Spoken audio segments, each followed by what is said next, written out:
દાંતાના તારંગાડા ગામે શાળાએ જવા બાળકો નદીમાંથી પસાર થવા મજબૂર. માથા પર દફતર, હાથમાં બૂટ, કાખમાં છોકરાઓ, નીચે ધસમસતું નદીનું પાણી અને જીવનો ખતરો. તંત્રના પાપે ભણતર માટે કઈ હદે દાંતાના તારંગાડા ગામના બાળકોને મજબૂરી કરવી પડે છે તેનો આ બોલતો પુરાવો છે. દાંતાની તારંગાડા શાળામાં બાળકોને પહોંચવું હોય તો દરરોજ આ જ રીતે નદીમાંથી પાર થવા મજબૂર થવું પડે છે.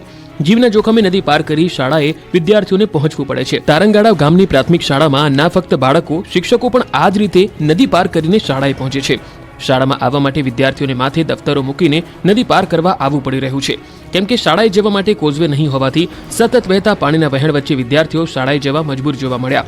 દર ચોમાસામાં વિકટ સ્થિતિ બનતી હોવાના કારણે વિદ્યાર્થીઓ અભ્યાસ કરવા માટે શાળાએ આવી શકતા નથી, જેથી તેઓના ભણતર પર ભારે અસર પડે છે. ગત વર્ષે 2 બાળકો તણાઈ જતા હજુ સુધી તંત્રની આંખો ઉઘડતી નથી. વિદ્યાર્થીઓ માટે ચોક્કસ કોઈ ઉકેલ લાવી શક્યું નથી. હાલાકી ભરી સ્થિતિમાં અભ્યાસ કરતા વિદ્યાર્થીઓ માટે શાળામાં પૂરતા ઓરડા પણ નથી. ધૂમધકતા તડકામાં બેસીને કરવો પડે છે અભ્યાસ. સુરતના કામરેજમાં દીપડો તોફાને ચડ્યો છે અને ખેડૂતોમાં ફફડાટ. સુરતના કામરેજમાં ફરી એકવાર દીપડો તોફાને ચડ્યો. સુરતના કામરેજના એક ખેતરમાં આંટાફેરા મારતા ખેડૂતોમાં ફફડાટ ફેલાયો. શિકારની શોધમાં બિંદાસ્ત ફરી રહેલો દીપડો કેમેરામાં કેદ થયો. વિડીયોમાં જોઈ શકાય છે કે દીપડો કામરેજના 84 ગામ પાસેના એક ખેતરમાં ફરી રહ્યો છે. આ ઘટનાને કોઈ સ્થાનિક દ્વારા કેમેરામાં કેદ કરવામાં આવી હતી. દીપડાએ દેખા દેતા લોકોમાં ભયનો માહોલ છે. બીજી તરફ રાતના સમયે દીપડાના ભયથી ખેડૂતો ખેતરે જવાનું પણ ટાળી રહ્યા છે. કપડવંજમાં પશુપાલકની દાદાગીરી, શાળાના ગેટની બહાર ગાયો બાંધી.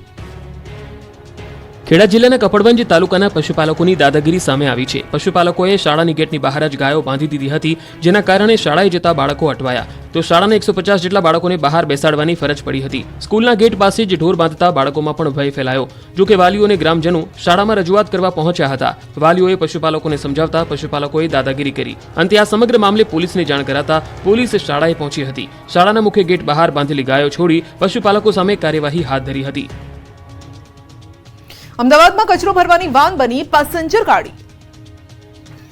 અમદાવાદમાં કચરો ઉપાડવાનું વાહન પેસેન્જર વાહન બની ગયું. જુઓ આ દ્રશ્યો, જેમાં કચરો ભરીને લઈ જવાનો હોય તે વાહનમાં લોકો ઉપર બેસીને બિંદાસ્ત સવારી કરી રહ્યા છે. એ પણ મોતને આમંત્રણ આપી. એક નહીં પરંતુ 2 વાન પર બેસીને લોકો ડર વગર સવારી કરી રહ્યા છે. ઘોડાસર સ્મૃતિ મંદિર નજીક કચરાની ગાડી પણ પૂરપાટ જઈ રહી છે. જો એક ભૂલ થાય તો ઉપર બેઠેલા લોકો કચરાની માફક રોડ પર પડે, પણ આ લોકોને જાણે પોતાના જીવની ચિંતા ન હોય તે રીતે નીકળી પડ્યા છે. તો સવાલ એ થઈ રહ્યો છે કે શું આવા દ્રશ્યો અમદાવાદ ટ્રાફિક પોલીસને દેખાતા નથી?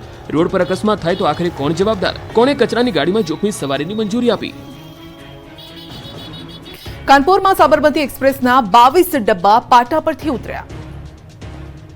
ઉત્તર પ્રદેશના કાનપુરમાં સાબરમતી એક્સપ્રેસ ટ્રેન પાટા પરથી ખડી પડી હતી. તેના 22 ડબ્બા પાટા પરથી ઉતરી ગયા છે. ટ્રેન વારાણસીથી અમદાવાદ તરફ આવી રહી હતી. આ દુર્ઘટનામાં કોઈ જાનહાનિ થઈ નથી. કેટલાક યાત્રીઓ ઘાયલ થયા છે. કાનપુર શહેરથી 11 કિલોમીટર દૂર ભીમસેન અને ગોવિંદપુરી સ્ટેશન વચ્ચે વહેલી સવારે અકસ્માત થયો હતો. ટ્રેક પર મૂકેલી કોઈ ભારે વસ્તુ સાથે અથડાવાને કારણે ટ્રેન પાટા પરથી ઉતરી ગઈ હતી. ડ્રાઈવરનું માનીએ તો પથ્થર સાથે અથડાવાના કારણે આ અકસ્માત થયો હતો. એક્સપ્રેસ રેલવે ટ્રેક પર પોતાની ઝડપે દોડી રહી હતી. ટ્રેનમાં બધા મુસાફરો શાંતિથી સૂઈ રહ્યા હતા. કાનપુરના ગોવિંદપુરી સ્ટેશનની નજીક ટ્રેન આવતા જ જોરદાર અવાજ આવતા લોકો જાગી ગયા હતા. ટ્રેનમાં સવાર લોકો ભારે હોબાળો અને બૂમો પાડવા લાગ્યા. એટલામાં જ ટ્રેન જોરદાર અવાજ સાથે થંભી ગઈ. ટ્રેન ઊભી થતા જ ગભરાઈ ગયેલા લોકો તરત જ બહાર આવી ગયા અને જોયું તો તેનાથી તેઓ ચોંકી ગયા. ત્યારે રેલવે મંત્રીએ સોશિયલ મીડિયા સાઇટ એક્સ પર આપેલી માહિતી પ્રમાણે આ બનાવમાં કોઈ પ્રવાસી કે સ્ટાફને ઈજા થઈ નથી અને યાત્રીઓ માટે અમદાવાદ તરફ આગળના પ્રવાસની વ્યવસ્થા કરી. આ બનાવ બાદ ઘણી ટ્રેનોના રૂટમાં બદલાવ આવ્યો. ખોડલધામના નરેશ પટેલ અને જયેશ રાદડિયા વચ્ચે કોલ્ડ વોર. દિલીપ સંઘાણીએ સમજાવટની જવાબદારી લીધી. સૌરાષ્ટ્રના 2 દિગ્ગજ પાટીદાર નેતા જયેશ રાદડિયા અને ખોડલધામના નરેશ પટેલ વચ્ચેનું કોલ્ડ વોર હવે કોઈનાથી છૂપું નથી. પાટીદાર સમાજના 2 નેતા વચ્ચે કોલ્ડ વોરનો મામલો વધુ ગૂંચવાયો છે. સૌરાષ્ટ્રના 2 દિગ્ગજ પાટીદાર નેતાઓ વચ્ચે વર્ચસ્વની લડાઈ બરાબર જામી છે. ત્યારે બંને નેતાઓને સમજાવવાની જવાબદારી દિલીપ સંઘાણીએ લીધી છે. રાજકોટના હેમુ ગઢવી હોલ ખાતે આજે પાટીદાર સમાજ દ્વારા સન્માન સમારોહનું આયોજન કરવામાં આવ્યું, જેમાં ઇફકોના ચેરમેન દિલીપ સંઘાણી તેમજ ખોડલધામ પ્રમુખ નરેશ પટેલ સહિત પાટીદાર સમાજના આગેવાનો ઉપસ્થિત રહ્યા. આ તકે દિલીપ સંઘાણીએ કહ્યું કે નરેશ પટેલ અને જયેશ રાદડિયા વચ્ચે ચાલતા ખટરાગ અંગે વ્યક્તિગત સમજાવટ કરી સમાધાનના પ્રયાસ કરીશ. સંઘાણીએ કહ્યું કે બંને અમારા સમાજના આગેવાન છે, બંને સન્માનનીય આગેવાન છે, બંનેને હું વ્યક્તિગત રીતે સમજાવીશ. બંને લોકો પોતપોતાની જગ્યાએ ખૂબ સારા કામ કરી રહ્યા છે. રાજકોટના કાર્યક્રમમાં દિલીપ સંઘાણી અને નરેશ પટેલ એકબીજાની બાજુમાં બેઠેલા જોવા મળ્યા. હીરામાં મંદી દૂર થાય તે માટે 11 કિલોમીટર ચાલી રત્ન કલાકારો સાળંગપુર પહોંચ્યા. ટેકાવ્યું માથું. હીરા ઉદ્યોગ મંદીના અજગરી ભરડામાં સપડાયો છે, ત્યારે મંદી દૂર થાય તે માટે બોટાદ જિલ્લા ડાયમંડ એસોસિએશન દ્વારા બોટાદથી સાળંગપુર સુધી પદયાત્રા યોજી ઢોલ નગારા ડીજેના તાલ સાથે પદયાત્રા બોટાદથી નીકળી હતી. 11 કિલોમીટર ચાલીને રત્ન કલાકારો સાળંગપુર પહોંચ્યા હતા. ત્યારબાદ દાદાના દર્શન કરી ધ્વજારોહણ કર્યું. હીરા ઉદ્યોગમાં ઘણા સમયથી મંદી છે, જે દૂર થાય તે માટે દાદાને પ્રાર્થના કરી. યાત્રામાં હીરા વેપારી, કારખાનાના માલિકો, રત્ન કલાકારો પણ જોડાયા. બોટાદ જિલ્લામાં 1200 થી 1500 હીરાના કારખાનામાં 70,000 જેટલા પરિવાર ચલાવે છે પોતાનું ગુજરાન. હાલ તેઓના ઘરનો ચૂલો સળગાવવો પણ મુશ્કેલ બની ગયો છે. કષ્ટભંજન દેવ હનુમાનજીને 2000 કિલો ડ્રાયફ્રૂટનો અન્નકૂટ ધરાવાયો. ડ્રાયફ્રૂટના વાઘા સૂર્યમુખીની થીમવાળો શણગાર કર્યો. સુપ્રસિદ્ધ યાત્રાધામ સાળંગપુર કષ્ટભંજન હનુમાનજી મંદિરે પવિત્ર શ્રાવણ મહિનાની ભવ્યાતિ ભવ્ય ઉજવણી કરવામાં આવી રહી છે. દર શ્રાવણ માસ દરમિયાન દર શનિવારે હનુમાનજી દાદાને દિવ્ય શણગાર તેમજ અન્નકૂટ અને વિવિધ કાર્યક્રમો યોજાય છે. ત્યારે શ્રાવણ માસના શનિવારે હનુમાનજી દાદાને ડ્રાયફ્રૂટના વાઘા સાથે સિંહાસને સૂર્યમુખીની થીમવાળો શણગાર કરાયો. દાદાને ડ્રાયફ્રૂટના વાઘા પહેરાવી ડ્રાયફ્રૂટનો અન્નકૂટ ધરાવી આરતી કરવામાં આવી. સૂકી દ્રાક્ષ, કિસમિસ, જરદાલુ, અંજીર, બદામ, કાજુ, પિસ્તા અને ખજૂર વગેરેનો અન્નકૂટ ધરાવવામાં આવ્યો. ભક્તોએ દાદાના આ અલૌકિક શણગારના દર્શન કરી ધન્યતા અનુભવી. દાદાના ડ્રાયફ્રૂટના વાઘા 3 દિવસની મહેનતે રાજકોટમાં તૈયાર થયા છે, તો દાદાના સૂર્યમુખીની થીમ 4 દિવસની મહેનતે વડોદરામાં તૈયાર થઈ છે. દાદાને 2000 કિલો ડ્રાયફ્રૂટનો અન્નકૂટ ધરાવાયો છે. આ અન્નકૂટ માટે ડ્રાયફ્રૂટ અમદાવાદથી મંગાવવામાં આવ્યા. શ્રાવણ માસ દરમિયાન શ્રી હનુમાનજી ચાલીસા પાઠ અનુષ્ઠાનનું આયોજન કરવામાં આવ્યું. શ્રી હરિ મંદિરમાં દિવ્ય હિંડોળાના તેમજ મંદિર પટાંગણમાં યજ્ઞશાળામાં મારુતિ યજ્ઞના અનેરા દર્શનનો લાભ લઈ ધન્યતાનો અનુભવ કર્યો છે. ખંભાતના સ્વામિનારાયણ મંદિરમાં ભવ્ય હિંડોળા ઉત્સવ મનાવાયો.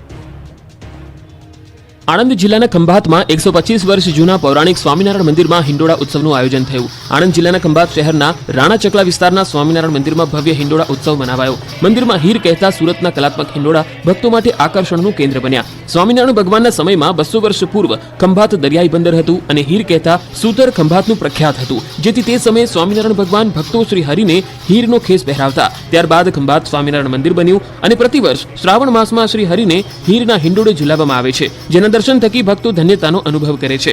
મંદિરમાં સંધ્યા આરતી સમયે સંગીતના વિવિધ રાગ પર કાંસી જોડા અને ઢોલના તાલ સાથે ભજનની રમઝટ બોલાવાય છે.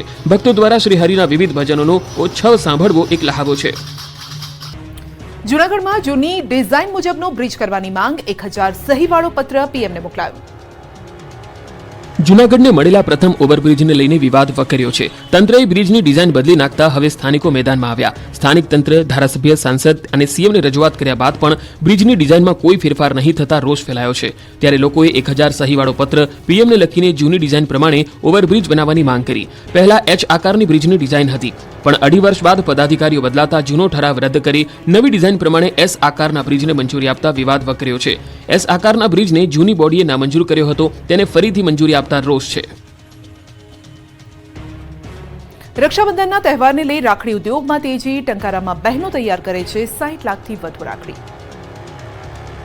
રક્ષાબંધનનો તહેવાર આવતા જ રાખડી ઉદ્યોગમાં તેજી આવી ગઈ છે. મોરબીના ટંકારા તાલુકાના કલ્યાણપુરમાં રાખડી ઉદ્યોગ ધમધમવા લાગ્યો છે. નાનકડા કલ્યાણપુર સહિતના ગામડામાં ઘરે ઘરે રાખડી બનાવવામાં આવે છે, જેને દેશના જુદા જુદા 20 જેટલા રાજ્યોમાં મોકલવામાં આવે છે અને 12,000થી વધારે મહિલાને રોજગારી આપતા આ ગૃહ ઉદ્યોગમાં વર્ષે 60 લાખથી વધુ રાખડી બને છે.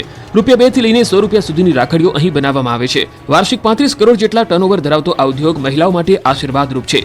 જુદા જુદા 16 જેટલા પ્રોડક્શન હાઉસ સહિત 40 કિલોમીટરની આસપાસના ગ્રામીણ વિસ્તારની 12,000થી વધારે મહિલાઓ દ્વારા અવનવી રાખડીઓ બનાવવામાં આવે છે, જેમાં જુદા જુદા રાજ્યોમાં જે પ્રકારે ચલણ હોય તે મુજબની ભાતભાતની રાખડીઓ અહીંયા બનાવવામાં આવે છે, જેમાં મુખ્યત્વે સ્ટોન, ડાયમંડ, મેલોમાઇન સહિતની રાખડીઓ બનાવવામાં આવે છે. કલ્યાણ પર, સવાડી, સરાયા, હરબટિયાળી સહિતના 40 કિલોમીટર સુધીના જુદા જુદા ગામોમાં ગૃહ ઉદ્યોગની જેમ રાખડીઓનું ઉત્પાદન કરવામાં આવે છે, જેથી કરી મહિલાઓને ઘરે બેઠા જ રોજગારી મળી રહે છે.